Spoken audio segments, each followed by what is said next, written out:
Hi, and welcome to my free motion quilting class. My name is Robin Bogart, and I'm here from quiltingintheloft.com to introduce you to free motion quilting. I'm going to talk first about some tips for success with free motion quilting, and then we'll get to some supplies that you need and your lessons.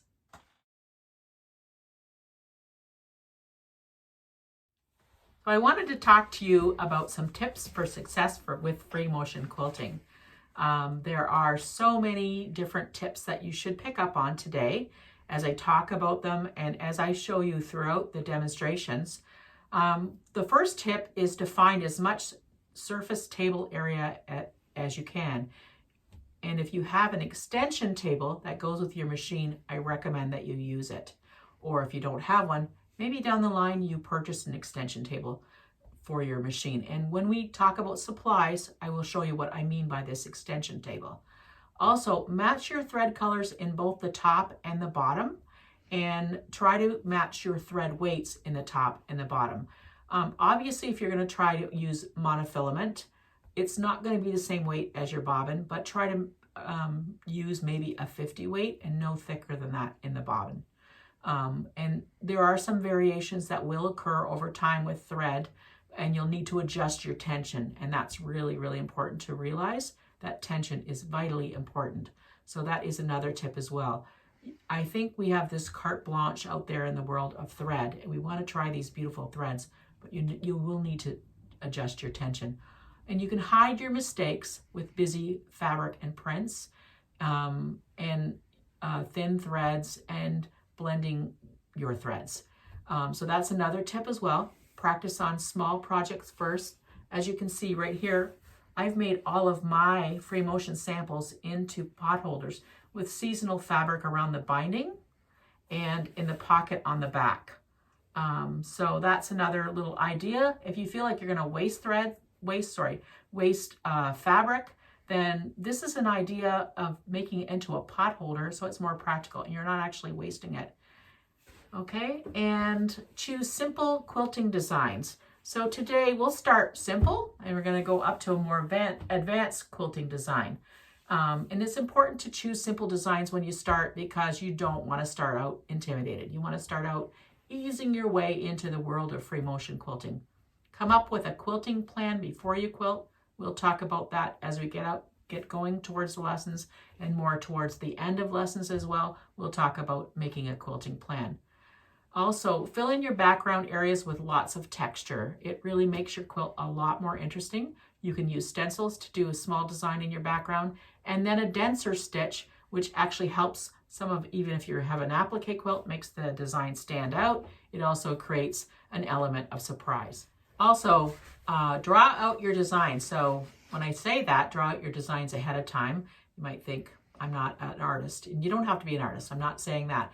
But it's important for your brain to hand to eye coordination that you draw out your designs ahead of time. And so part of the supply list, you'll see that I have a note paper or a sketchbook. And that's really important to draw out the designs because once we get to our machine, your needle is actually your pen. It's also your drawing tool and it's your artist tool. It's going to help you to do the free motion quilting. But really drawing out ahead of time will train your brain, and that's really, really important. So not only in this class, but in my ruler class, I talk about this as well. So it's a vitally important tip. The most important tip of all, though, is to develop a can-do attitude. Throw out your fears, throw out your anxiety, maybe have a glass of wine and relax. But develop a can-do attitude, because without a can-do attitude, it's very difficult for you. And you want a can-do attitude so that this class is very achievable and you'll have beautiful quilts going forward. Also, educate yourself and take a class. And today you can check that off your list because you are educating yourself with the free motion quilting class. And it's important to always take classes when you want to hone your skills. Any kind of skills. That applies to cooking, it applies to artistry, it applies to other crafting that you might be involved in. But taking classes and learning is vitally important. In addition, I find myself, and this is just a little tip, that if I learn one thing in a class, it's a class worth taking, because that one thing might be a tip that I use in all of my projects going forward. So even if you think the class, a beginner class, is not for you, I'm sure you'll learn a few different things. And I'm hoping that with me, with this class today in free motion quilting and quilting in the loft, you will learn some new tips that will help you hone your skills. I've sent some PDF downloads. You will have gotten the supply list ahead of the class. And I sent some PDF downloads to your class organizer the day before the class. And it includes these tips for free motion quilting, along with all of the graphics of the designs that we've done. So there's several pages of graphics with all of the designs on them. You'll have that as a reference tool. Now, depending on how your organizer wants to show that to you, she could potentially send the PDF downloads to you or show them to you on her computer, and that's okay. And you may want to print them out because they'll be a reference tool for the future. The tips are also important. I mentioned at the very beginning of the class that you didn't necessarily need to make notes unless there are additional things that I've said that are not in the tips for free motion success. So it's time to talk about supplies that we need for this class. If you've registered for the class, you will have gotten the supply list. But we'll talk about what you need and what really helps you to be successful with free motion quilting. And that's why supplies are important. You'll see on my machine, I have turquoise thread on the top. And when I refer to the top and bottom, this is what I mean by the top thread. And then in my bobbin as well, I have a matching turquoise thread. You can see it here.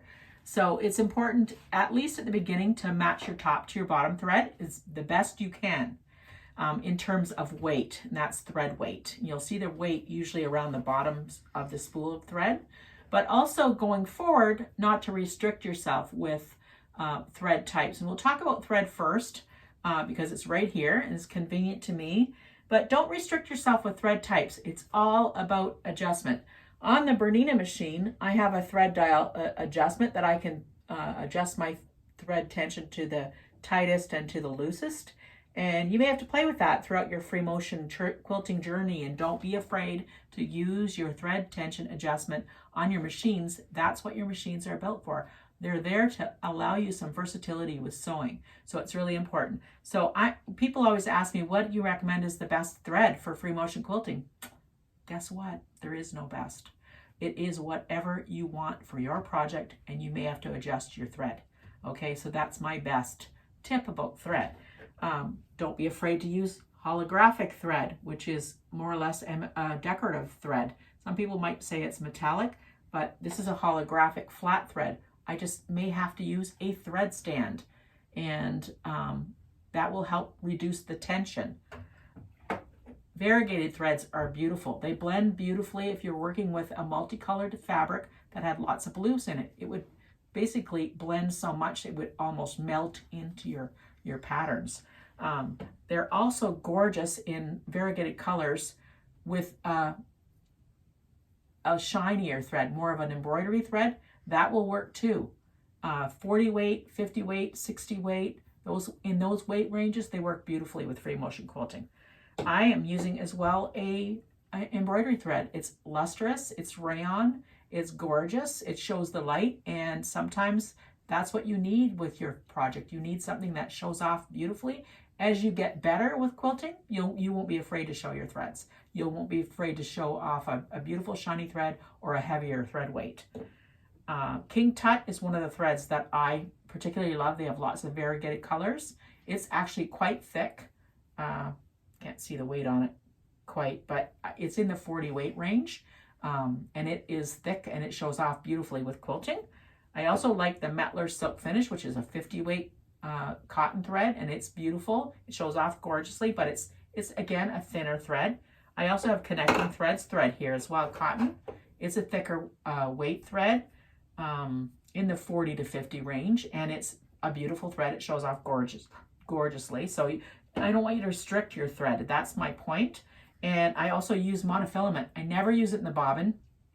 If you have a plastic bobbin, it has been known to be wound so tight that it could crack your bobbin or snap your bobbin. So I don't recommend this for the bobbin area, but I do recommend it for the top. If you want your thread, your free motion quilting initially to be invisible, this is the thread for you. It comes in smoke and then this white color, which virtually invisible, depending. You'll have to audition it on your fabric to see whether or not it's going to show up or not. So that's what I recommend with thread. So that's a little bit about thread. So let's talk about free motion feet. I have here 2 free motion feet. One is the number 9 Bernina foot. It has a closed toe in the front.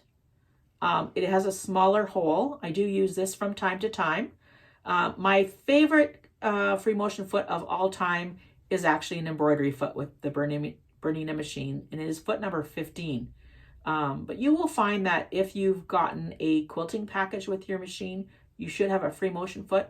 It should have some spring action where the spring goes up and down, and that helps with the movement through the thickness of your fabric. It's really important. So that's a little bit about feet, but you will need to talk to your own machine dealer about what foot, free motion foot or darning foot they call it, or stippling foot. There's different names in the industry, but you'll have to make sure that you have the right foot for your machine and the one that gives you the maximum visibility. And that's why I like the number 15 embroidery foot, really, but it is a free motion foot as well for the Bernina machine. Most important of all is the quilt sandwiches. I think in the class materials, I've listed 8 to 12 squares that we'll need throughout the lessons today. You may decide that you only want to do a small area in stippling or a small area in feathering. That's up to you, but that's why I say 8 to 12 quilt sandwiches. So I've got them already and they're basted. And so we'll talk about basting. I'm a spray baster. I used to be a pin baster, but I'm all about getting some things done. So I use either Perfect Baste or 505 quilt basting spray, very lightly sprayed on the bottom of my quilt, and then very lightly sprayed on the top of my batting after I've laid my batting down, and then a light spray like on the top of my batting, and then I put my top fabric. So I just do a real quick light spray. Don't use very much. You don't need a lot because these are small projects, but it is important that they don't shift. So that's a tip about that. I love machingers. And this is the package that it comes in. And I wear a size small because I have small hands. They help me to grip my quilt sandwich fabric. It does slide. I think it's kind of the oils that are in your hands against the fabric. It does slide. This will allow you lots more control, lot less shoulder and arm fatigue. So it's really important that you do have gloves or some kind of fingertips or something that makes you comfortable. Some people like the gloves with the fingers tips removed. I personally love machingers because there's good grip, there's good breathability, and they're very snug to my hand, which makes it so that there's no fabric bunching, and they're awesome. And I've used them for years. Also want to talk about needles, machine needles. I use either the Quilting 75 to 90 package because the 75 allows me to work in 100% cotton, and the 90 might help me work in heavier materials like if I'm working on denim, for example. Also, I've noticed that the Microtex needles are great when I'm working with decorative threads. They don't tend to break as much. And so I love those as well. And I use usually an 80-12 package of the Microtex needles. They're phenomenal. They're strong. And with lots of puncturing and even thread painting, they're great for that. They seem to hold up under the stress and the pressure of free motion work. You're going to need a ruler. And that's just because at the end, when we talk about geometry, you might want to draw out some geometric shapes. And that's why I'm talking about having a ruler of some sort. This is just a 12-inch ruler.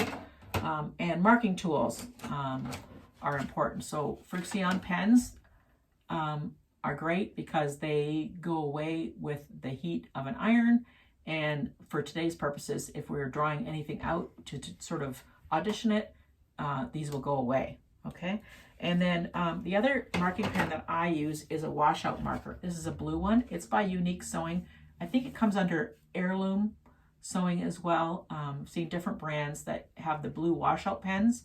And some people have concerns about them not going away permanently. But my tip is to put a teaspoon of baking soda in about 2 cups of water, warm water, and spray it with that as a final elimination of the blue, and it will go away. You just need to spritz it with water. So they do wash out with a little spritz of water. I just lay my quilt out once I've spritzed all the blue marks away overnight, or just for a couple of hours works, and they go away. And if not permanently, then try the baking soda tip and it will go away. Guarantee it.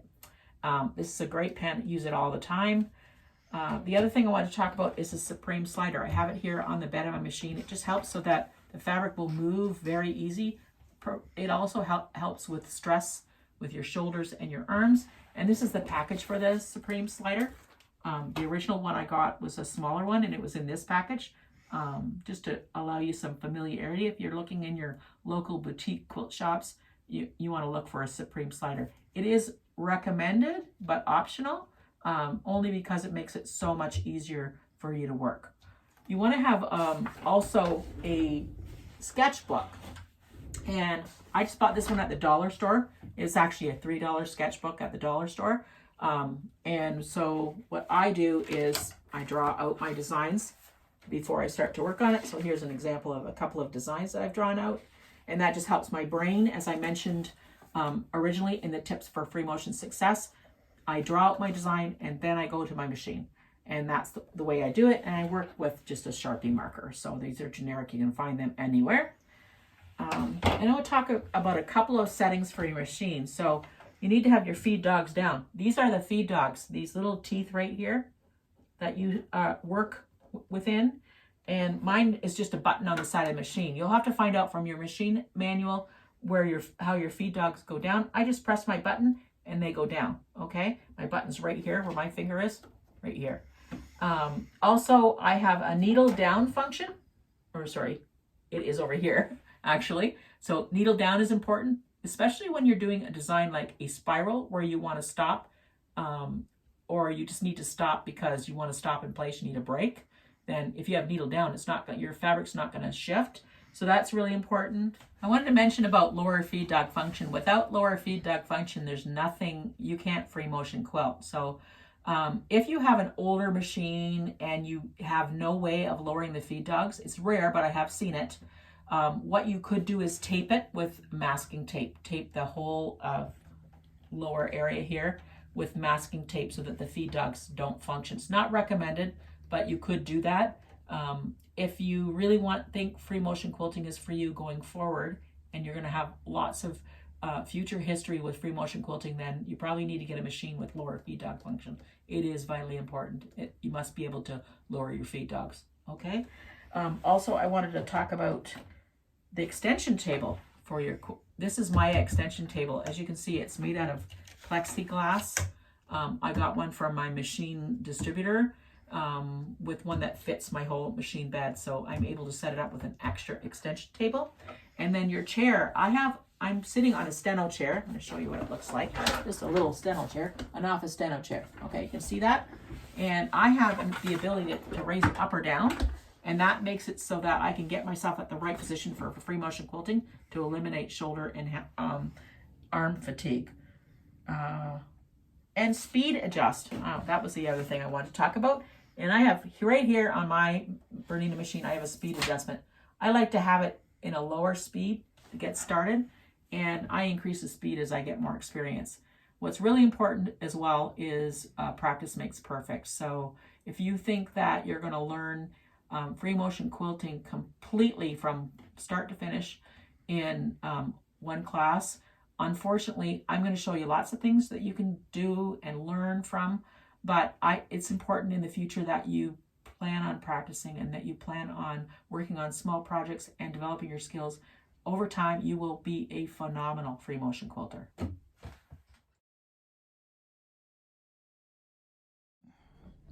Just wanted to talk a few seconds about positioning. What you should do is, if you have a steno chair, have your chair in a position where you're feeling comfortable at your machine. So I've got my bed of my machine here, and I want to feel comfortable so that I'm not like trying to get up over top of my bed. I want to be able to be comfortable on top of my quilt, having a good look at it. And also I want to make sure that my machine is pulled forward as much as I can have it towards me, with the edge of the bed, with the edge of my table. And then I can get right on top of my quilt and have a good look at it. I also wear glasses, so if you wear glasses, I recommend it for close-up work. And I didn't mention it, you'll see it in the videos, but I'm wearing gloves, and I make sure that I have them on at all times. Those are just a couple of ergonomic things that will help you feel better about your quilting.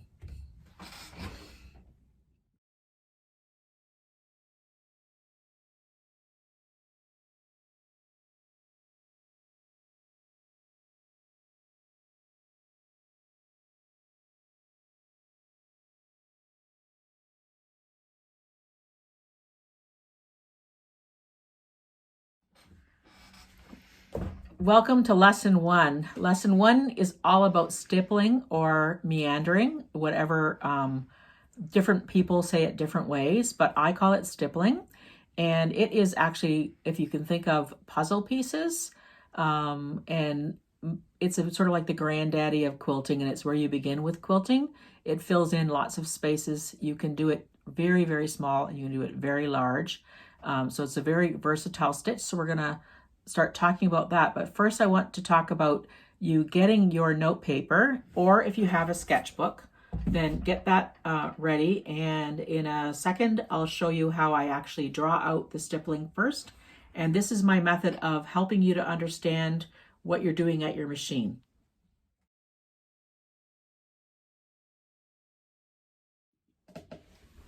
We're going to start now with drawing. As I indicated earlier, I always draw and then I go to my machine. And whenever you start on a quilt, you would start in the center. There's a natural kind of sprawl of your quilt, so you don't get bunching on the back. You would always start in the center. So I'm going to start with my drawing here, and I'm thinking of puzzle pieces. So I'm kind of drawing it like puzzle pieces. You can go into any direction that you want to. And on your machine, you would start here. So most people you'll see have a free motion or stippling stitch that looks very specific to them. You don't have to necessarily go in a circle like I'm doing. You could go down vertically and then come back up. The idea is for individuals looking at your quilt, they can't really see where you started and where you've ended. So you can go in any which direction you like, right to left, left, north, south, east, west, it doesn't matter. But that's basically how you draw stippling. So as I'm drawing it, I'm thinking of puzzle pieces and how puzzle pieces would be. I hope you understand that. And then we're going to switch over to the machine next. So I want you to get your machine set up with your feed dogs down, with your Supreme slider on it if you have it. Also with your needle position down and your your speed at a low speed. And I'll see you in a minute. So what I'm doing now is bringing my thread from the bobbin up to the top, and that prevents you from having thread nests underneath the back of your quilt. So what you're going to do is use your hand wheel. I have my hand on the thread and I'm pulling it, there's some tension on the needle. And then what I'm going to do is dial my needle down, keep dialing it forward. I'm going to try that again. And then I'm going to provide a little bit of tension and pull it up to the top. As you can see, the bobbin thread's coming up. Then I'm going to take my scissors and pull my bobbin thread out so it is now in the top. Some of you may know how to do this. It's a common sort of practice to bring the thread up, but it's really important in free motion quilting. Now what I'm going to do is just take a couple of stitches and stitch in place, just to kind of make sure that I have that thread tapped and ready to go. And out of the way. I've cut it and it's out of the way, so it's not going to bother me. It's kind of like a mosquito. It's a big nuisance. And then what I'm going to do is, normally I would have my hands positioned here, but because of the camera, I have to kind of move it off to the side. You want your hands about 3 inches on either side of your free motion foot. But I'm going to move them out of the way, and I'm going to show you how I do a meander or a stipple quilt. And I'm going very slow. And we're not worrying about stitch length because we don't have feed dogs to provide us with the stitch length. So just go as rhythmically as possible. Sometimes it helps to play music as well. At this point, I can go back in and stop, and I've got my needle in the down position, so it's not going to move anywhere. And I'm just going to cut that little wee piece of thread away because it's bothering me. And if most of us are like this, the thread, this little bunch of thread, just want to clip that away. You could also stop and bury that thread if you wanted to, but that's just a personal choice. I'm using contrasting thread, which really shows everything wrong that I'm doing. Normally you would use thread that would blend and you'd never even see that little knot. And we're continuing on with our free motion. And we're going to basically continue practicing our free motion stitch, our stippling stitch, the free motion stippling stitch.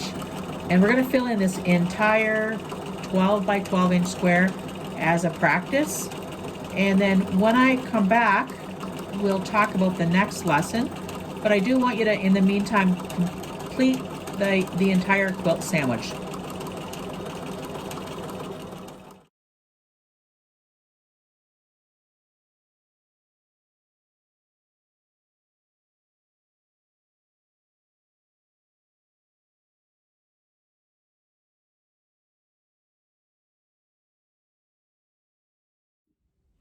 We're going to talk about wavy lines. This is lesson 2. So welcome to lesson 2. So what we're going to do is just some simple wavy lines. They're really a great way to add a simple design. We talked about earlier simple designs to your quilt. Makes it dynamic. You can cross hatch them. You can do them horizontally, vertically, etc. You can do them close together so you get density. And so this is kind of a sample of what we'll be working on. We're going to do them horizontal, and we're going to do them vertically in a cross hatch, in a square, well, somewhat square cross hatch. And then we're going to do them on a diagonal, 45-degree diagonal, a little closer together. So what I want you to do is take your quilt sandwich, and with your Mark Be Gone or blue marker or a Frixion pen, I want you to mark a quadrant like this on your 12 by 12 inch quilt sandwich. And then I'll get back to you in a second, and I'm going to set up my machine, get ready to do my sample and to demonstrate that for you. Before we get to the machine, we're going to do our drawing. So what you're going to have is 4 quadrants on your 12 by 12 quilt sandwich. And we're going to start with a vertical wavy line.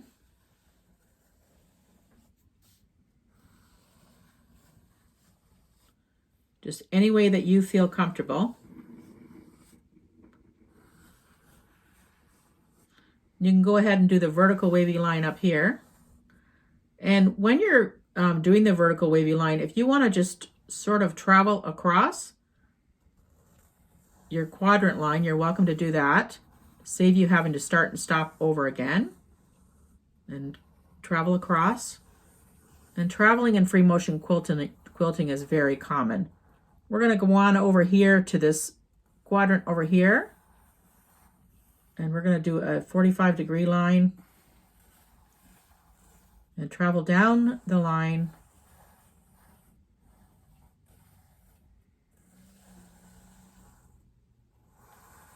We'll make our little square here just for purposes of the drawing. Okay, so now we've done our 45-degree angle line. We're going to go across this way and down.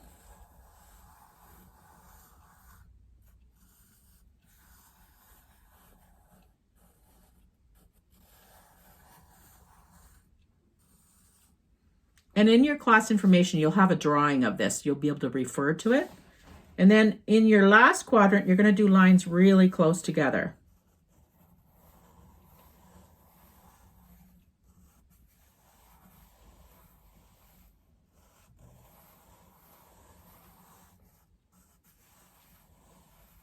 They can be as close together as you want them to be, or they can be further apart. It sort of creates a really interesting density if you do them close together. So I'm going to deliberately try to do these ones in the center just a little bit closer together. So you can see that graphically. It looks kind of interesting. And then if you draw a line further apart, I don't know if you can see that, but you can see that little bit of density in here looks kind of interesting, and that's how it will look on your quilt. And so now I'm going to set up my machine and I'm going to get to doing the actual free motion quilting. I'm just reviewing again really quickly how to bring your bobbin thread up. So I've got tension on my upper thread and I'm dialing my hand wheel down. My foot is also down and I'm going to bring it back up again and just give a bit of a tug with my left hand and bring the thread up from the bottom. Now I've just got some gray thread in the bottom because this is just a practice piece. Normally in a quilt you would match your threads. And I'm going to take a couple of stitches and cut that little thread away.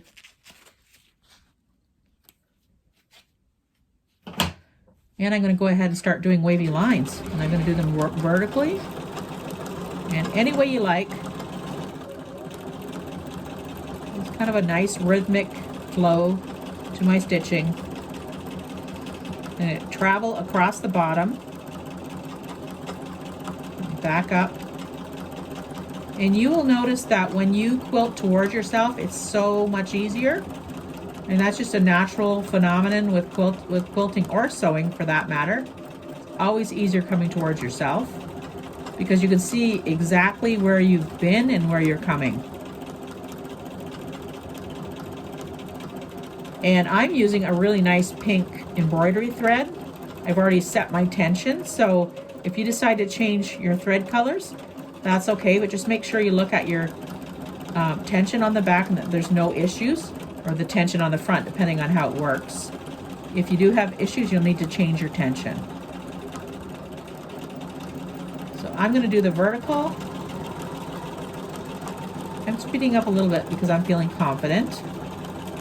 I would recommend that you just kind of have it on a rhythmic speed level.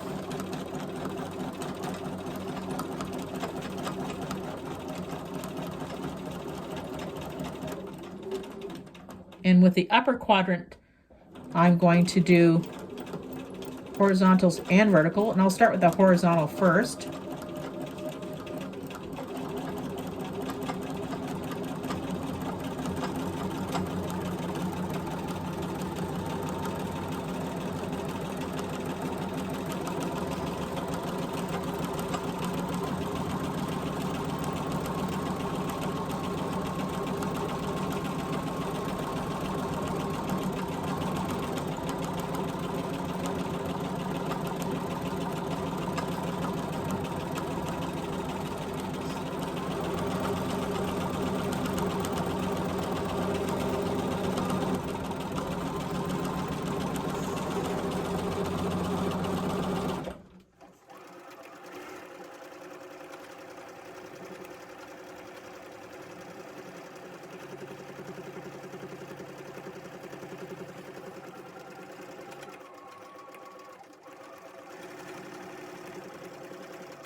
And there you have it.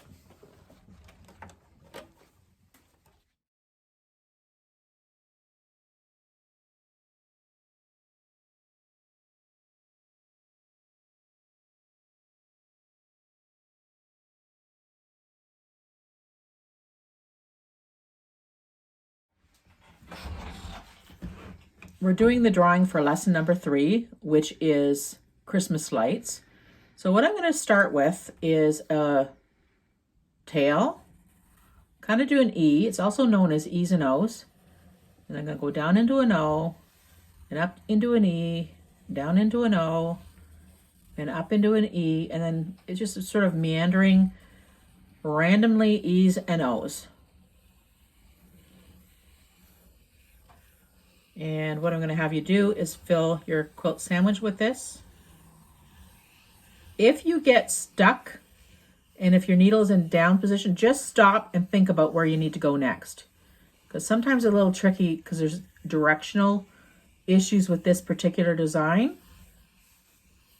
But don't forget to stop and breathe and enjoy the process and watch your beautiful thread make magic on your quilt sandwich. I'm doing my E's and O's now, and I've already brought my thread up from the bobbin and cut off the thread. Done a little tack stitch, and so you're going to go up into an E and down into an O and up into an E and down into an O, and you can kind of elongate your line and go E's and O's, and you're just doing it randomly all over your quilt project until it's completely filled in.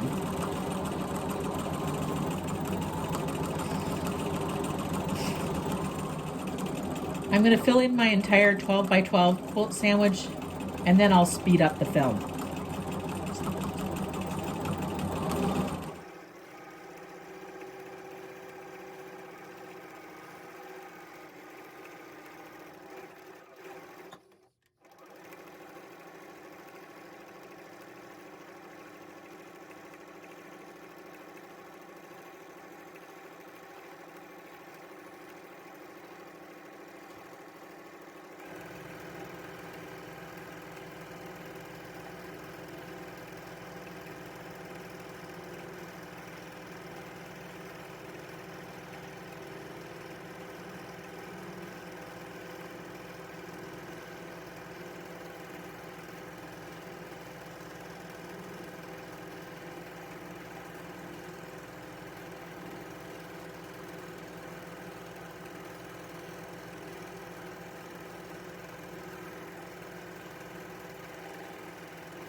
We're on lesson 4, and we're going to talk about 3 different ways of doing spiral designs. Some of them are very beginning spiral design, and then we'll move our way up to doing some flower designs, which is fun because we're at the stage where we can actually do something that as a singular design can fill a block. So what I want you to do on your 12 by 12 inch quilt sandwich is in the center, just do a horizontal line with your Mark Be Gone, whatever marker you have, and then you're going to draw a T, just like that. So it's going to look like this. It's going to look like that, okay? And then what we're going to do, and I'm going to have to draw this backwards so that you can see what I'm doing. I'm going to draw a cursive C, and we're doing the wave design. So as you can see, I drew a tail, then I'm going up into a little hook, like a cursive C, and a tail into a hook, and a tail into a hook. And that is a wave design. Then you can travel back, or just work your way back down here. Do a cursive C, cursive C, cursive C. You could kind of do these all over if you wanted to fill in your design. They're just kind of like a spiral that's just started to grow. And then over in this quadrant here, I want you to draw a tail, and we're going to go into a big round ball and make a more developed spiral. And a big round ball and make a more developed spiral. And what's really fun about this design is it's a big filler. So if you want to make small spirals, you could do small spirals, but then you could also do a really big spiral. I've done this on lots and lots and lots of quilts, long arm quilts. And it's a great design. It's very versatile and it fills in a lot of space. Looks really great with variegated or metallic thread. And then up in this section, what we're going to draw is some flower designs. So we're going to start in the center of the flower, work our way in a spiral, wrap the spiral into the edge. You can see it right here, it's wrapped. And then I'm going to make petals. And I never stop. I keep doing this continuously. And then I'll go out into another spiral and back out, wrap it in, add petals. So I've made kind of a half flower here. Out into another spiral, wrap and make some petals. Into a spiral, wrap and make petals until you've got this whole section filled in with flowers. And so you're going to go over to your sewing machine now with your quilt sandwich and try these designs. So again, this C cursive to make a newborn spiral, we'll call it, the large spiral, and then the flower design. I'm going to do a cursive C now, which I would call the wave design. Just moving my quilt sandwich so it's not jamming. I'm going to go up into a cursive C, into a hook, into another cursive C, and into a hook, and into a cursive C, and into a hook,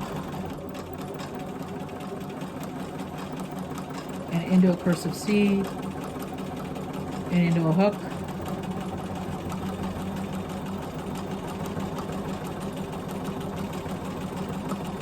and then you can go down to wherever you like.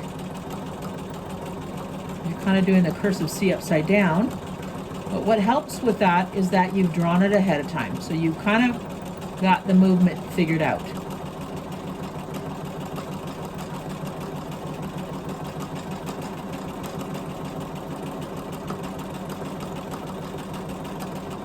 And I'm going to speed up the video and I'll finish this, and then the next one we'll do is the larger spiral.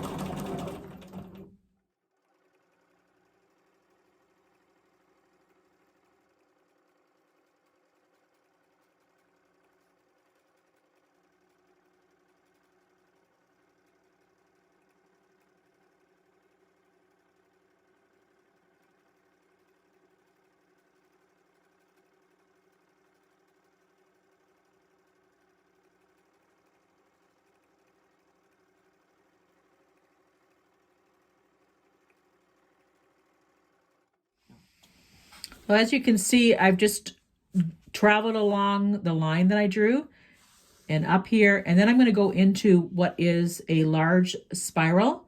This one is more of an infant spiral, and this is more of a fully formed spiral. And so we're going to go into a big ball. This gives you room to get back out of your spiral. That's why you're doing a big round ball.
And what we're going to do now is a spiral design working on some continuous flowers. I'm going to go into the spiral.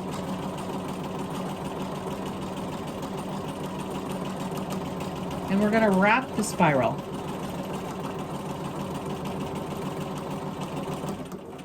So I've wrapped the spiral. It's supposed to have gone right into against the other line, but it didn't. And that's okay. It's kind of organic and it's your design. So your little glitches are your glitches. And then we're just making petals. And then we're going to go out into another spiral.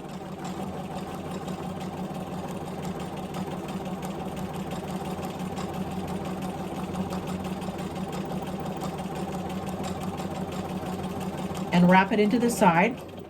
And when I mean wrap it into the side, I just want you to touch the line from the spiral. And then you can add your petals.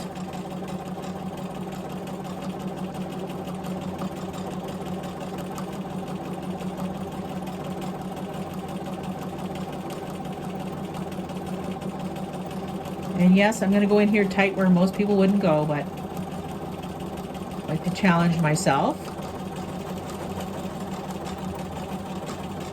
Make a little spiral here, wrap it into my line, add my petals, and there you have the spiral flower design. You can fill in an entire quilt with that. And I wanted to show you one other thing that I didn't show you earlier when I was drawing. And so I'm going to break my thread and work over another area and show you the cabbage rose design. And so I'll be right back to you. Okay, so I've done a tack in the center, a tack stitch, and I've cut away my thread. And I'm going to start doing a spiral from the center. I'm going to work my way out. I'm going to do these lines fairly close together and quite uniform.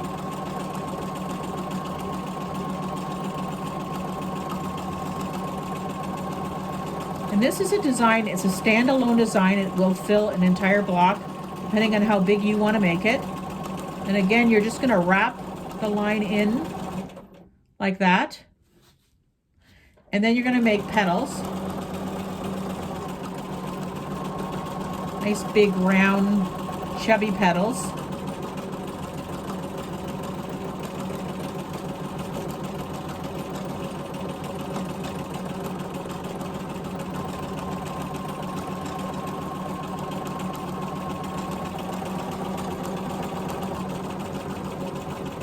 And then you can travel out and go in the opposite direction if you want to, or you can go left to right or right to left, whatever is comfortable for you.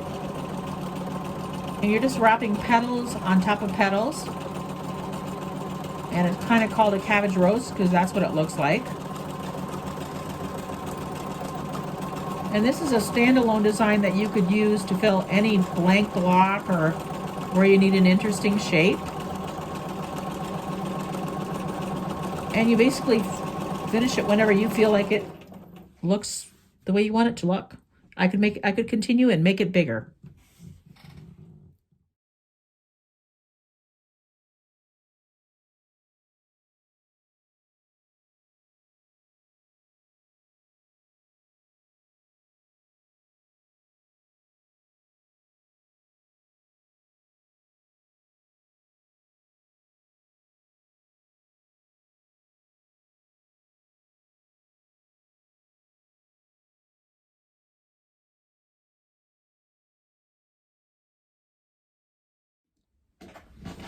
Okay, what we're starting on now is lesson 5, and we're going to do some leaf designs.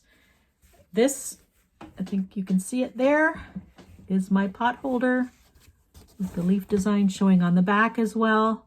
Is a fill design that I've done on a bear quilt for my grandsons. I've also done it on many sort of natural, organic looking quilts. It's kind of an organic design. I did it recently on a quilt that was a jungle zoo theme. The entire quilt was like a panel with some piecing around it, and it was a baby quilt. But nevertheless, this particular pattern worked really well with it. There was monkeys in it, and there were trees, and there were other zoo animals. So this was a perfect design. I'm going to show you how to draw it first, and then we're going to get to the machine and get a chance to stitch it out. So I've got my sketchbook. And all I'm going to do is draw a vein or line and a leaf. And you see how I drew this little vein in the actual leaf, and then you can draw another leaf. And then from the vein, you can draw another leaf. And these little sort of stems that come from the leaves, you can extend it down and go in different directions so that you're filling in the space. You can make them smaller or you can make them bigger. It's up to you. If you like things more uniform, you might want to keep all of your leaves the same size. I think the more organic, the better, but that's just my personal preference. Yours may be different. And so you're going to fill in your full 12-inch quilt sandwich with these leaves and stem designs. And after we do this, we're going to work from the leaf and stem design into something a lot more intricate and more fun ahead. And I'm going to go to my machine now, and I'm going to start stitching it out and showing you how that's done. I'm working on the leaf design now under my machine. I've done bringing the bobbin up from the bottom, and I've tacked it, and I'm going to go into a leaf. Right now I have a variegated thread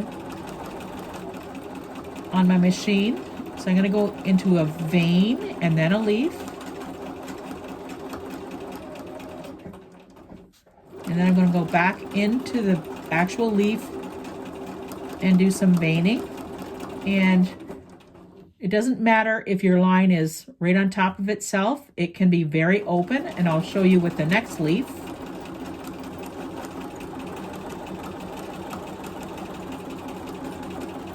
I'm going to make this one open. I think either way it looks beautiful. And I'm going in any direction I feel like at the moment. You can make your veins, or sorry, your branches longer.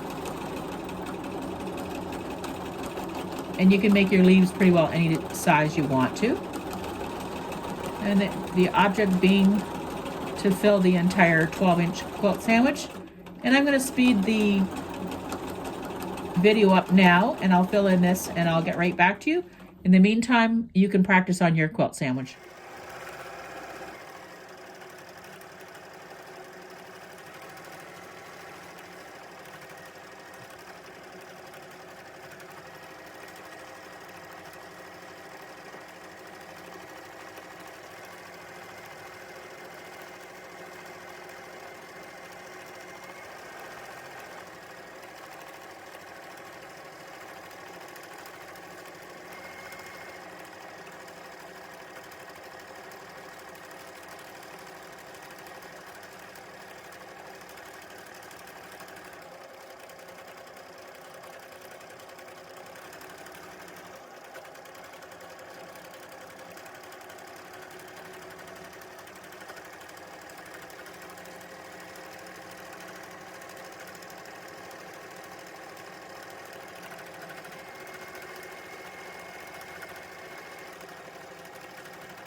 We're in lesson 6, and we're going to work on the leaf design that we worked on previously, but we're going to do it vertically like it would work for a border. It's an actual with a vein down the center and then leaves on the outside.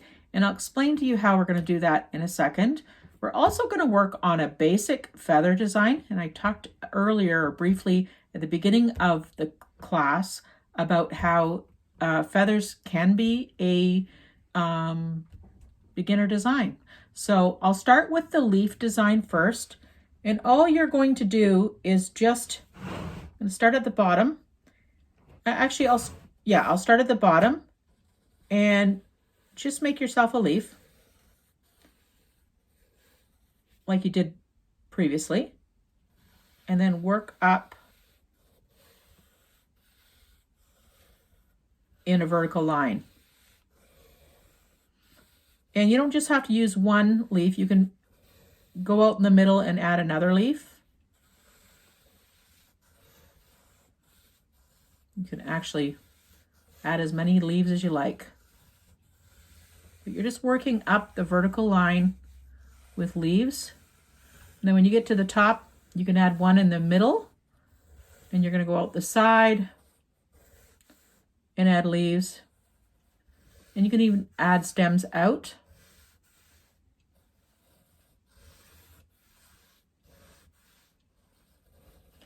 And you can travel back on the vein that you had down the center. It's kind of nice if it's accurate when you are traveling back. So keep that in mind. You want to travel back on that vein.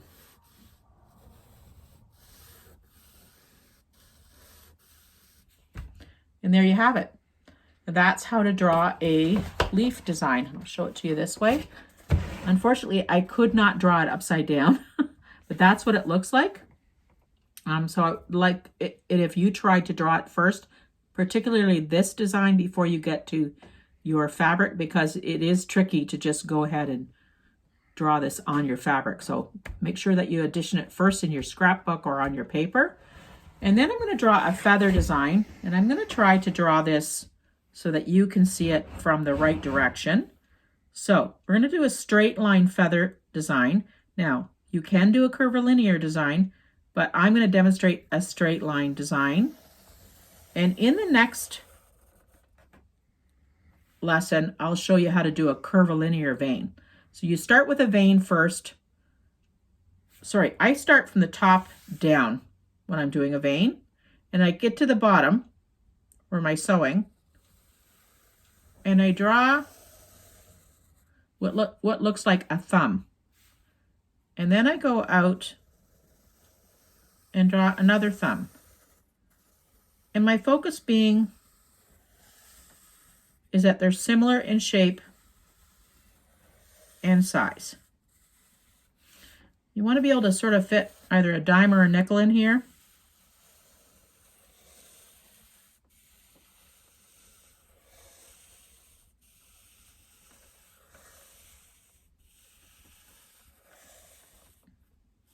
When you get to here, you can draw a little heart shape if you want to.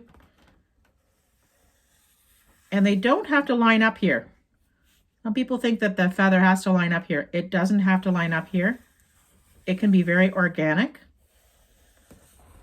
Now, I'm not really a conformist when it comes to quilting anyways. If you're a conformist, you might want it to line up. It's your design.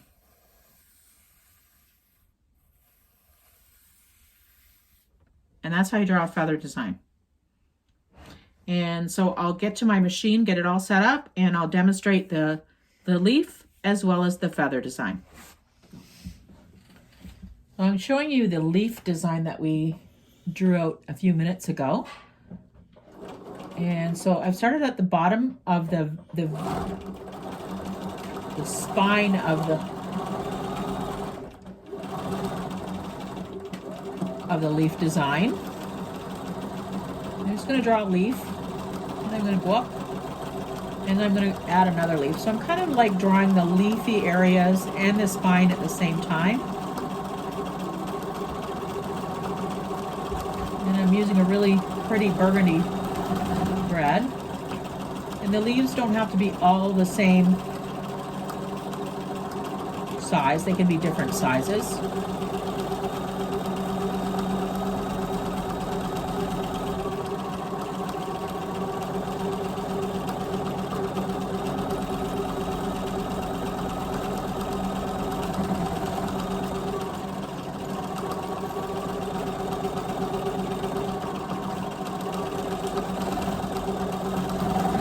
Going up.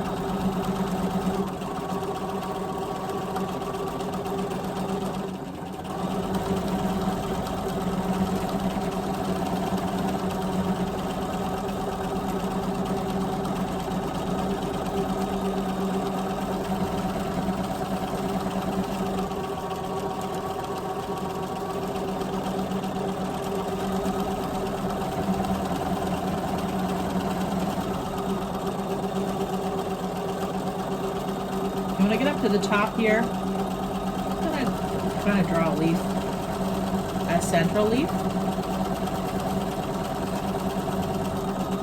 And then on this side, I'm going to start with my other leaves. So I've already drawn my spine on.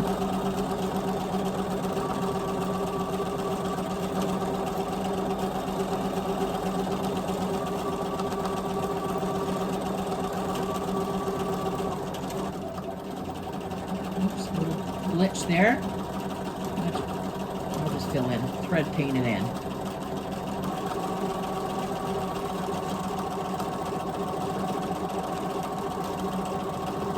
I'm going to go back to my little glitch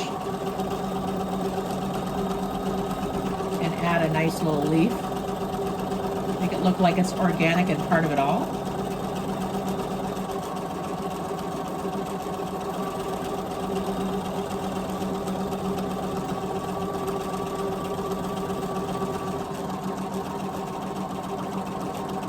And when I'm traveling back, I'm trying to stay as close to on the line as I can, so it just makes it look neater.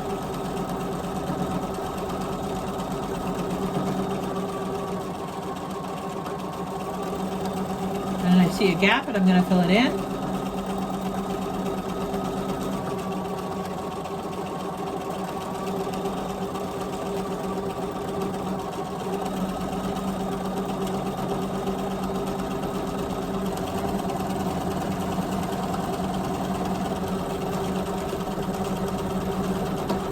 Home stretch here.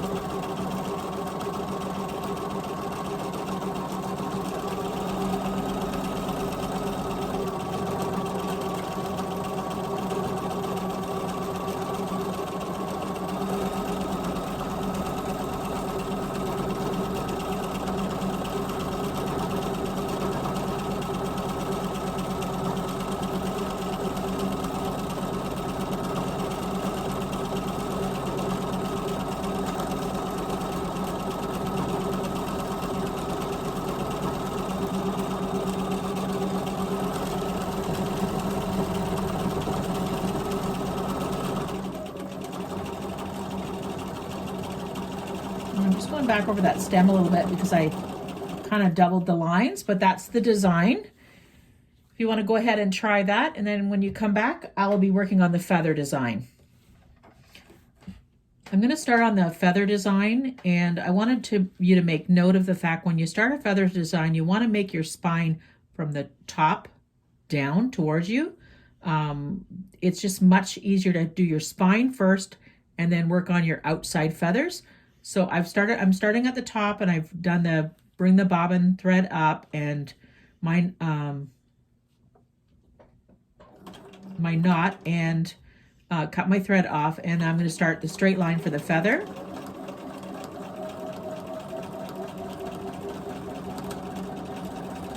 Oops, not so straight line. Now if you wanted to, you could go ahead and draw this straight line, this supposed straight line, if it's easier for you. And then you're going to just go out from the bottom and draw a thumb.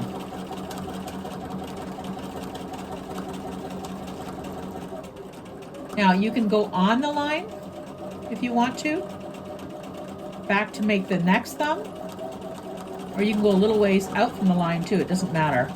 It's a personal choice. I don't think there's a college or university you can go to on how to draw a feather design, so pretty sure it's okay to do it any way you like.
At the top, I've kind of made a heart design. You could pretty well do whatever you want. You could just do a loop if you wanted to, or a little curly Q.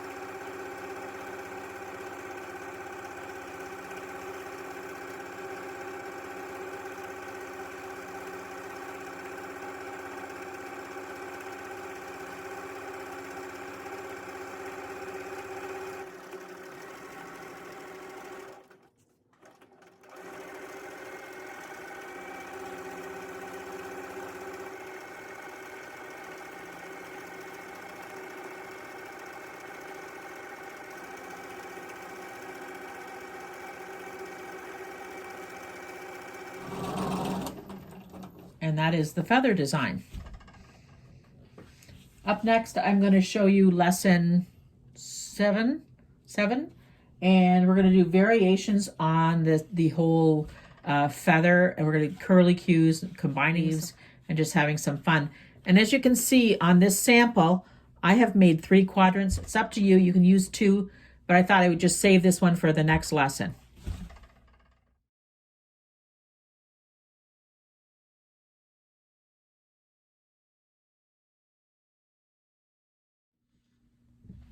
So we're on to lesson 7, and I'm going to talk about leaves and feather variations, adding some different fun elements to the leaves and feather variations. And I'm going to start with a leaf variation. And so I'm just going to go out and I'm going to draw the leaf like I did with the leaf and vine. And then I'm going to draw a couple of little curly cues. You're going to backtrack on that curly cue back to your vine. And then you're going to draw a leaf and maybe a second leaf. And then maybe a curly cue. And backtrack on the curly cue and up to a leaf. And I'm doing this curly cue this time backwards. And one forwards, and I'm just traveling back on the line again, doing another curly cue, and then a kind of central leaf,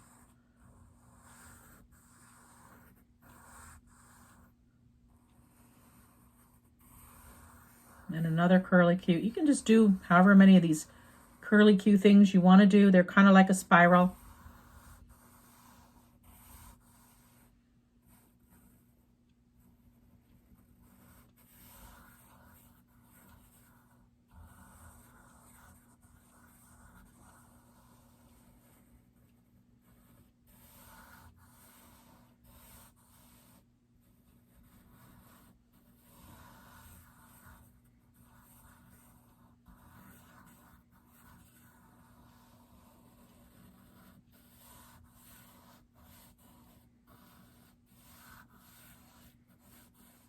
And that's done.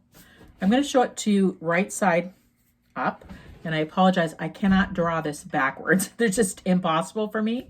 So, but I'm showing you so that you will go to your own notebook and or sketchbook or paper and draw your own design. This is what it looks like.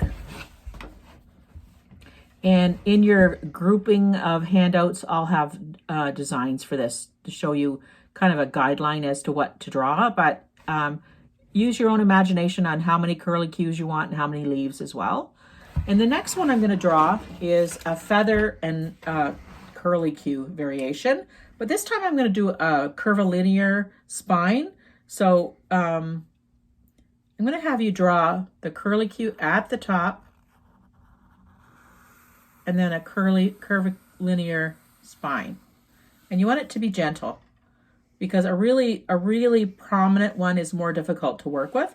When you get to the bottom, you're going to make your thumbs, one of your thumbs, and maybe another thumb, and another thumb, and maybe a curlicue. Travel back on the curlicue. Oops. Try to stay on the same line. And then make another thumb. And maybe another curlicue. This time it's a little shorter.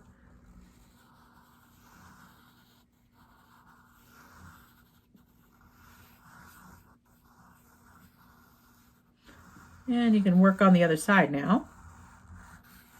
Oops.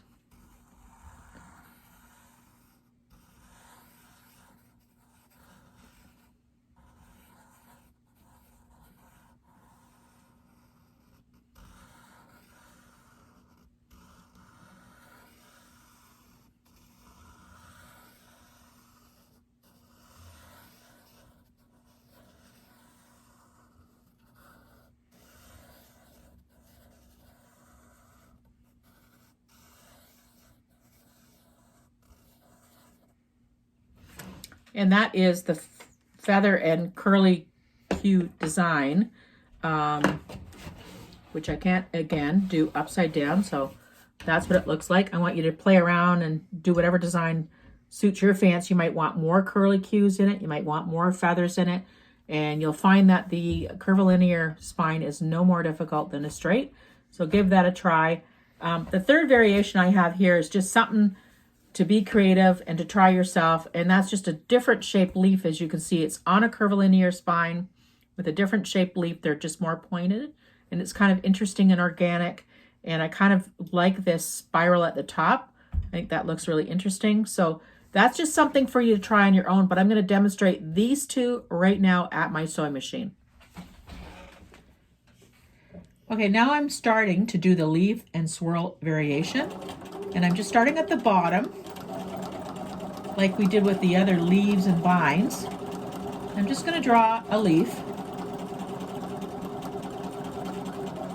And then I'm going to go up and draw a swirl. Now this is where you need to take a little more care, because you're going to go back on the swirl, which is a little tricky, but just go nice and slow like I'm doing. And then when you get sort of where you can get back on the line again, then we're going to go like this and make another leaf.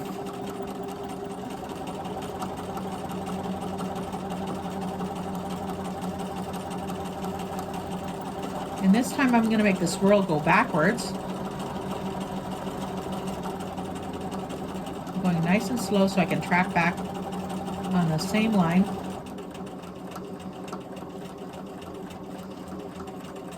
And just moving almost with just my fingertips, moving my quilt sandwich. Very delicate operation.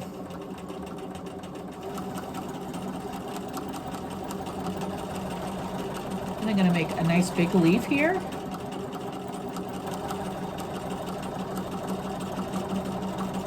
And maybe another leaf just to change it up a little bit.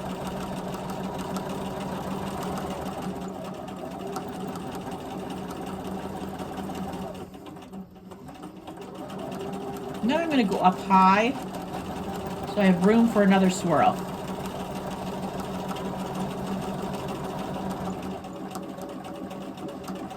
And slow back on the line.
I'm starting the feather and spiral variation, and I'm going to do a curvilinear line with this as well. You always want to start when you do a feather at the top.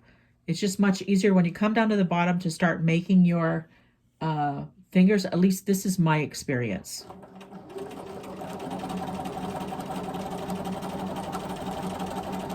So I'm making a small spiral and then a really gently curved line.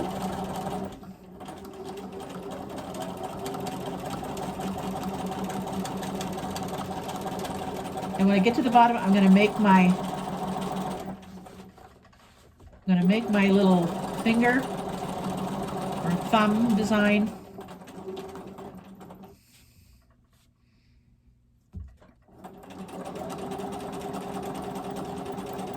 I'll make one more thumb design. And then I'm going to make a spiral design. And off of this one, I'll make another spiral design. And I'm going to go really slow to go back.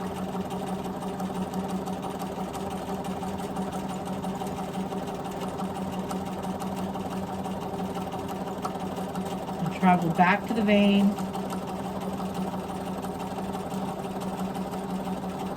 And travel up a little ways. And I'm going to stretch out a really nice thumb or feather.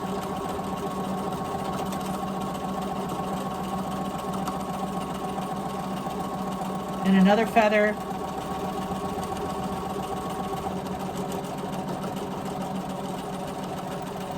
And then a spiral.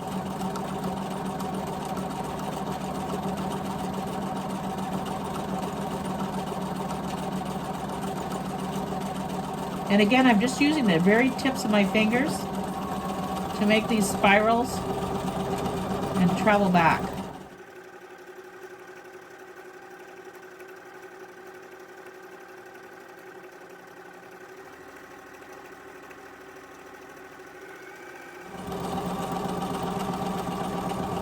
And as you can see, there's going to be space between elements.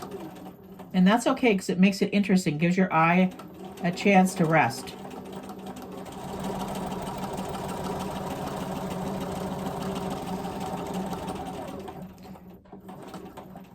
And I'm going to continue on here, but I'm going to speed up the film. And I want you to take note of the fact that I've left space, and that's okay. That just makes it a little bit more interesting when it's open like that. And now I'm going to speed up the video.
Hello there and welcome to Lesson 8. What I'm going to be talking about today is how to look at geometric shapes in order to plan for your quilting designs. And so what I have drawn here is a 4 by 4 inch square. And then I've done a triangle that is 4 inches on the base and then found the center and made the points.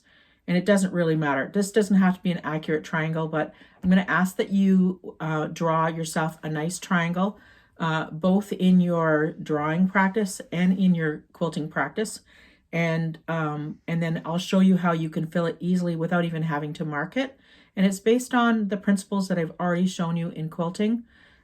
With the first one I'm going to work on is feathers, and then this one is going to be kind of more of a geometric design, but it's a really nice way to fill it so that it's easy for you to look at shapes. And so I'm going to start first with this design. I am going to draw backwards so it's easy for you to understand. I have found the center of my square by doing a 45-degree line, and I just dotted it. Just ignore the dots. My center is important because that's where you want to start your design from. So it is important to find your center. So however you find the center of your square is okay by me, but this is the way I found it. I did a 45-degree dot and then went with the ruler this way. So this is where the ruler comes in. And if you haven't got it on your supply list and you're at home, most likely you do have a ruler. So we're all set with that. And I'm going to start to draw. And I got my Sharpie marker and I'm going to basically draw a center plume for a feather. And then you can draw them together or you can draw them apart. It's up to you. And what I mean by that is you can draw them together on the line. And then you're just going to go continuously like this.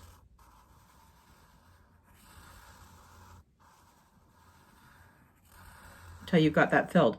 And then when you come back to this point, you're going to draw the plume on this side, plume on this side. Oops, sorry, went beyond the square there. And I've got 4 plumes on this side, so I need to do a 4th plume on this side. Now that's not extremely accurate, but it's a good representation of what I'm going to be doing. And then the same thing goes over here. So when I come back here, I'm going to go up like this.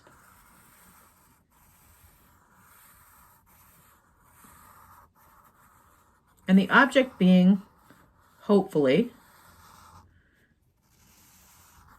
that I have consistent looking plumes on my feather.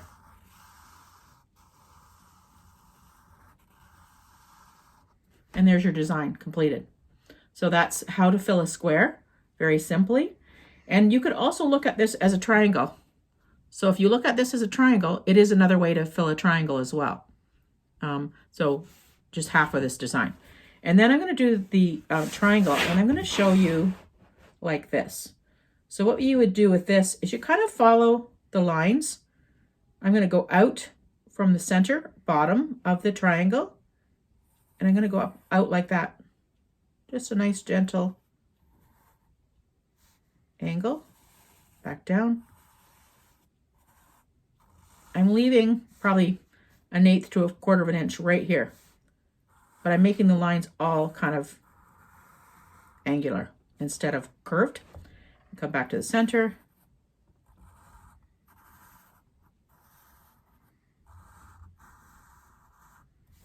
And there you have it. Okay, and then if you're just thinking about sort of some spaces where you don't really have a definition, even a corner that you need to fill in a design, you can do it without actually having the triangle shape. This could also be a ditch in piecing, you know, where the ditch comes to a corner. So think about it like that.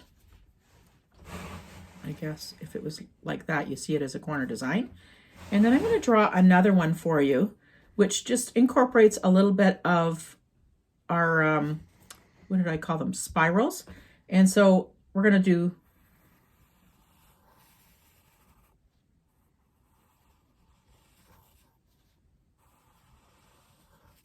you would have to travel back. So let me start that over again. I'll go like that, down like that, and then back.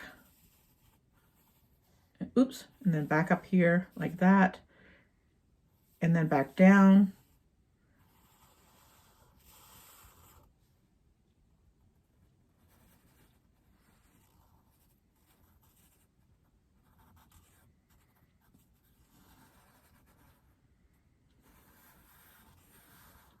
Just another little design you could use within a triangle as well.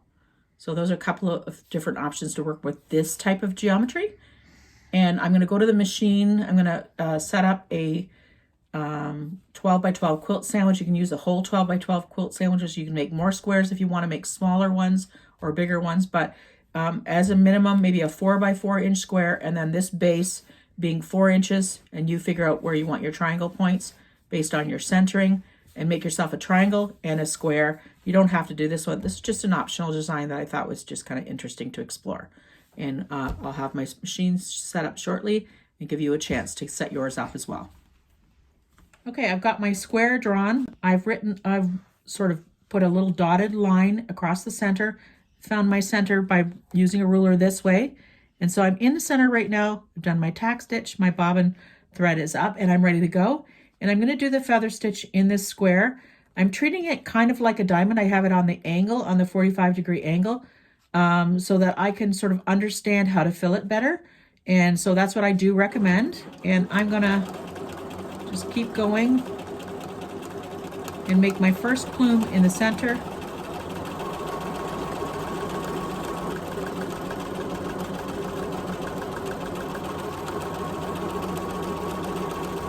And number 2 plume.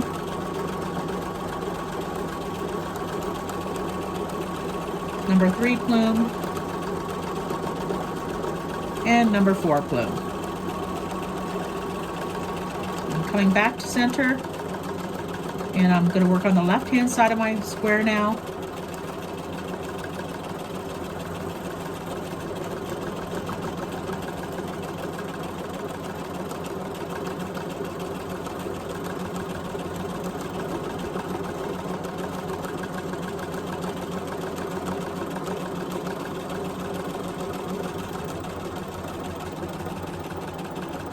And then I'm going to work on the other side of the square, doing the center plume,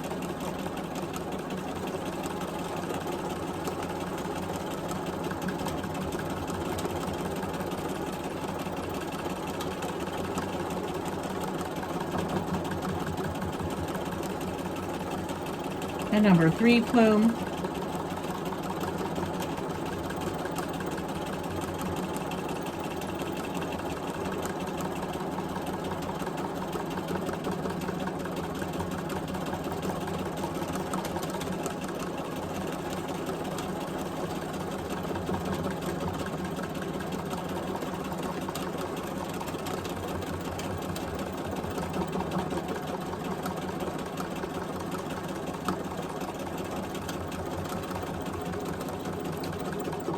and that flower or plume flower is complete. I actually like this stack up in the center. I think it's kind of interesting. Maybe it's my love for thread or my love for color, but I think it's interesting. So don't be afraid to have a nice stack of thread there. It adds some nice dimension and density and some interest to your flower. It makes it have a natural center, which is great. So what I'm going to move on to now is doing the triangle with the more geometric shape. And again, I'm going to leave about an 1/8 to 1/4 of an inch around the edge, some space, and I'll show you what I mean by that in a second. I'm going to bring the thread up to the top, my bobbin thread up to the top, use the center of the base of my triangle, which I've pre-drawn, and I'm just going to tack that a little bit, cut away my thread.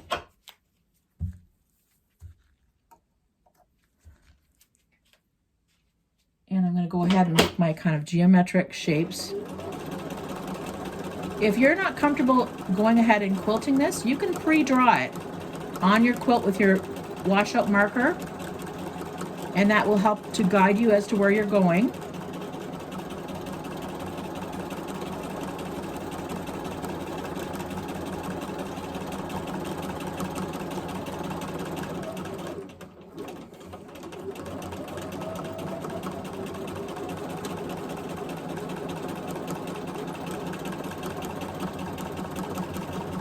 And I'm doing I'm doing 4 of these little sections. You could do less if you wanted to. It's really a personal choice.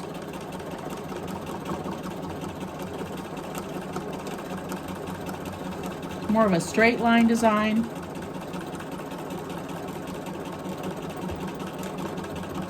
emphasizing the geometry of the triangle.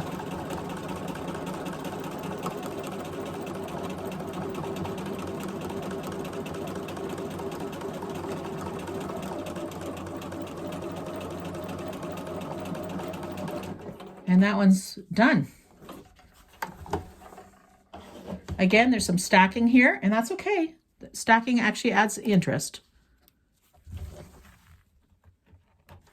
Okay, and we're going to start with the sort of the free design that's really not within the shape, just to give you another idea of a filler. And I've drawn, if you can see, a dotted line right here. That's just to make sure that I'm not going upwards. When I was actually drawing it in my sketchbook, I found I was putting the plume upwards, and I want to fill in that triangle really nicely. So I drew myself a little guideline. I've also drawn myself a dot right here, and that's to show where to stop my design, just to give me a little guideline. Not a lot of marking, but just a little bit.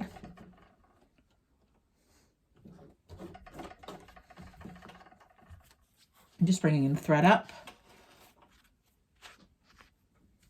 doing my tack in place.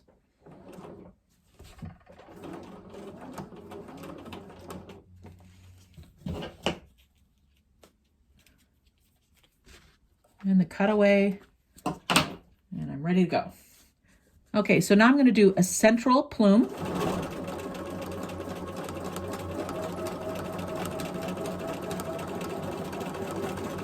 Stopping at my dot and coming back down again. Then I'm going to do one of those little curly cues and travel back on that same one.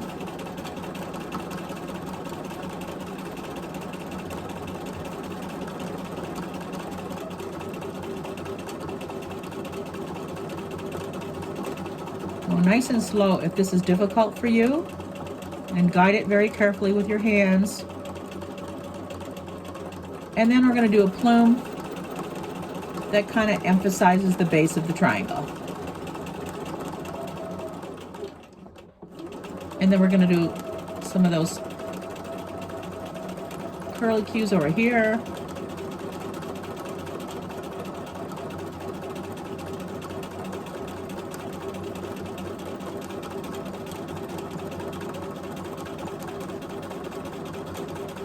I got a little opening there, so I just fill it in.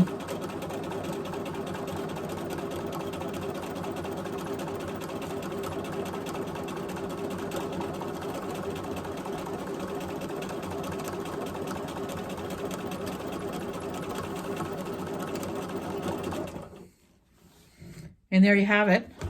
My design is complete. All I need to do is cut away threads. And I've shown you a few different ways to work with triangles and with squares. Up next is lesson 9, and I'm going to show you how to do an orange peel design very simply with free motion quilting and just some drawn lines.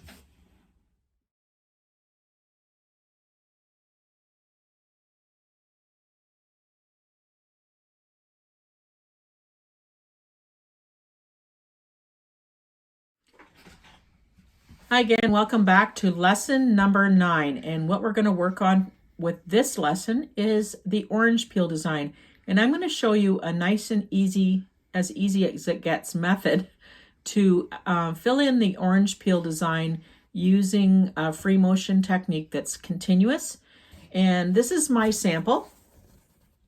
Now I filled in the entire square with orange peel, but we're just going to draw a 9 patch for the purposes of the lesson. And so what I've done is I've drawn a 2-inch grid 9 patch. So 2, 2, 2, 2, 2, 2. So you can go ahead and draw that on your sketchbook and then and try it when it's time to practice. But in the meantime, I'm going to show you how you continuously move on this so that you make the orange peel. And it does take practice, I'm not going to lie, to make sure that your little footballs are even. But once you get onto free motion quilting and you're excelling at free motion quilting, it's not a difficult grid pattern to work with. It's also an introduction to grid work.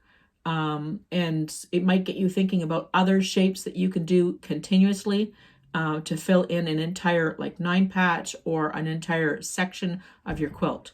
And so I'm going to start that now. And I'm not really going to be drawing, well, I'm kind of drawing upside down, I guess.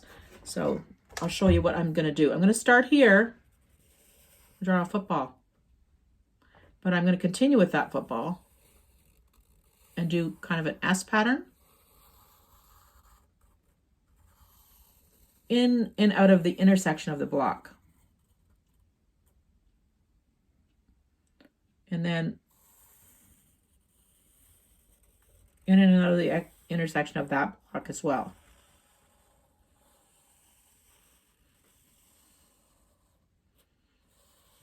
And continue on the corner. And when I talk about these footballs being consistent, I'm talking about these footballs here being consistent.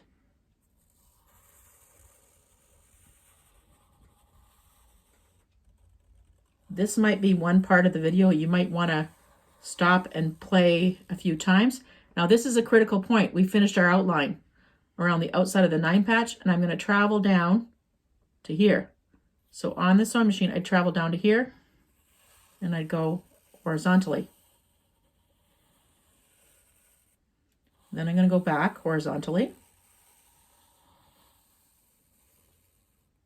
Then I'm going to travel down to here and do this horizontal line.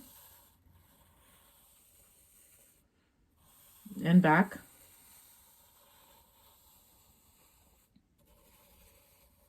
And travel down to here. And that one's done. Then I can travel across here.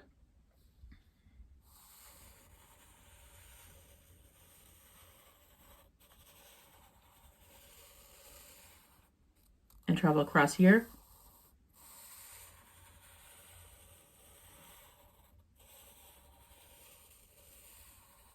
And it's done. So there you have it. That's how to do the orange peel design continuously. I'm going to set up my machine and I'm going to ask that you try and draw this. You'll have time to do that. And then I'll set up my machine and I'll sew it, and you'll be playing the video when it's time for you to understand how it's sewn. So this is lesson 9. This is our final lesson of the day for this class. And I am doing the orange peel design on the machine. I've already done my bring the bobbin thread up and the tack, and I'm going to show you how you proceed with the machine to make the orange peel design in a continuous free motion method. And so I'm going to go forward with starting my first football. And I'm doing kind of an S in and out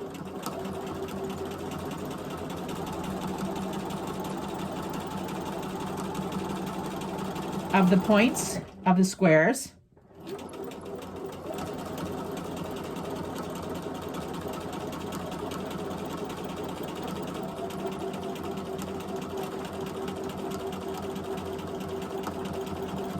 Going fairly slow, just so I can hit my points accurately and so that my footballs are fairly consistent.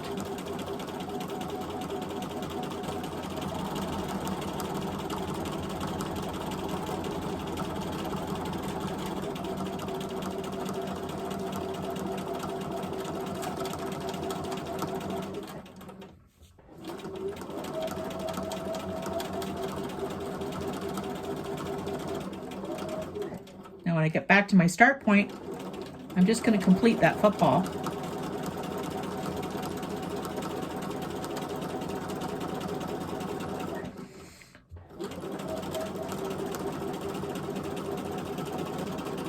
And one point I want to make too is that when you're actually designing this, sometimes you might want to just kind of use your finger and stop, use your finger and say, this is where I want to go. Stopping is really important. And I know as quilters, we want to complete things. We want to keep going. But stopping is really important because you always want to know where you're going with this particular design. So I'm going to continue with the footballs in the S fashion.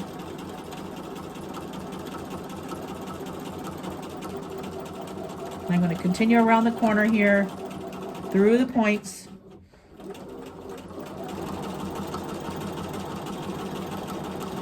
And as you can see, throughout the lessons, I have not had my hands positioned properly.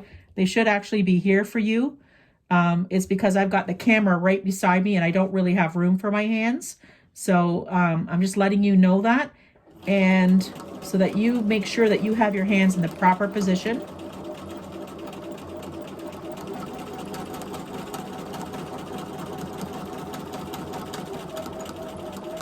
And I'm going to speed up. I'm going to continue to go, but I'm going to speed up the camera. You'll see what I'm doing, but you won't necessarily need to hear me talk about it.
This design is complete.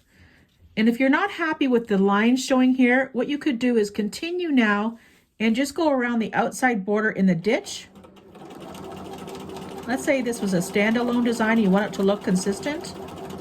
You could continue around the border with a free motion stitch. You could also use rulers if you have straight rulers for ruler work with free motion quilting. To help you with this, to go do the straight line.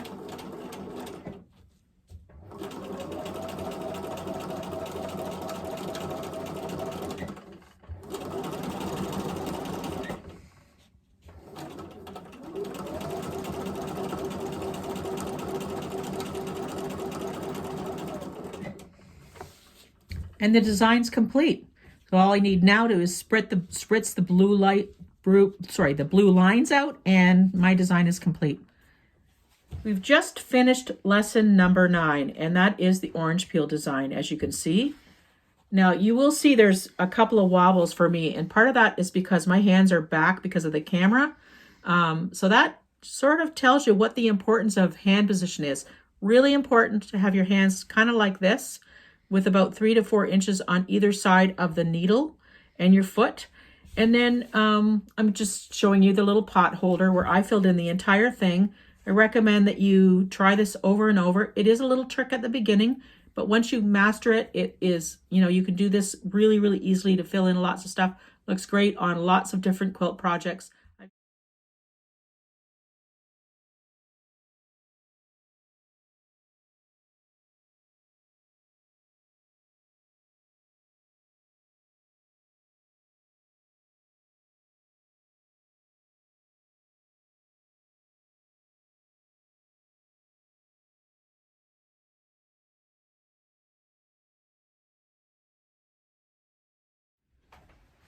Congratulations on finishing this class. Let's review what we've learned today. We've learned how to stipple. We've learned how to do wavy lines in different variations on a 45-degree angle, horizontal, vertically, and on a grid pattern. We've also learned how to do a Christmas light or E's and O's design. We've learned how to use spirals and to convert them into a floral design. We've also learned how to do leaves. We've learned how to do feathers and plumes and spirals incorporated within them. We've also learned how to look at geometry and decide what to put in that design. Some very basics, but good skill builders to build upon. We've also learned how to do an orange peel. Thank you so much for participating in the class, and hopefully I've inspired you to continue free motion quilting. I know that my first class in free motion quilting opened up a whole world for me, and I'm very thankful about that class. Please feel free to share your quilting projects in the future with me. You can send it to rlbogaert@gmail.com. That's my email. And I'd love to see your projects. I would love to share them on my blog. If you're up for it, you can let me know that, whether you're willing to share those designs. I always love to see students' class projects as well as additional things that they're working going forward. I love to see the excitement about free motion quilting. You can also use my email for any questions that you have. And I invite you to go to my website at www.quiltingintheloft.com. I have some free motion tutorials, I guess you would call them. You can go to the search page, the search icon at the top, and you can click in there and put in what your search topic is, free motion quilting, and you'll see there are several articles. There's also lots of tutorials and demonstrations on my website. And in my shop page, there's free PDF downloadable patterns, and there's also some patterns for purchase. And I have a gallery page as well. So have a look at my website, and hopefully I'll see you in person soon. Take care.